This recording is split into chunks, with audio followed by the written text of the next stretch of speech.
Здраво, јас сум Никола Даневски, ученик во ФКМ коледжот и денеска ќе зборуваме за неравенства и неравенки.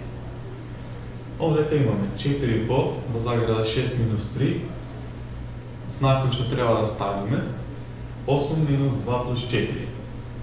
Да забележиме дека овдека имаме 4 по 3, односно 12, а од десната страна имаме 8 минус 2, тоа е 6, плюс 4, 10. Бидејќи 12 е поголемо од 10, ми оставаме знакот поголем. Не може да стои знакот помало или еднак. Овдека имаме 6 по 2 минус 7, знак што треба да ставиме, 12 плюс 2 минус 6. Ова има вредност 6, 6 по 1 еднакво на 6. Додека овде имаме 12 плюс 2 е 14, минус 6 е 8. 8 е поголемо од 6 и затоа пишуваме поголемо. Но тука поголемо е од десната страна, значи ова е всушност знакот помало. Бидејќи во овие неравенки, односно неравенства, немаме непознати, овие се нарекуваат бројни неравенства. Сега да забележиме дека овде имаме неравенство со непозната. Тоа е непознатата x. Имаме x на квадрат минус 6x плюс 9, знакот што треба да стои и 6x плюс 9 од другата страна. Доколку земеме вредност за x еднакво на 3, ова ќе премине во бројно неравенство, веќе непознатата ќе ја нема. И тогаш ќе стои знакот помало.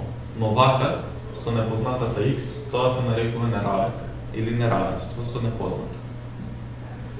Сега ќе зборуваме за поделба на неравенките. Исто како и равенките, непознатите може да се делат по број на непознати. Овдека x на трета плюс 7 е поголемо од 2x на квадрат, имаме само една непозната, непознатата x.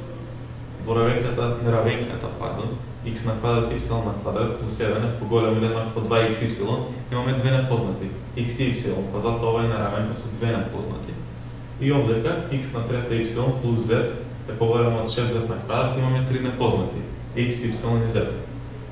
Исто така како и равенките, и неравенките може да се поделат според нивната степен. Како што објасни во претходното видео, степенот се смета така што се зема најголемиот степен од членовите.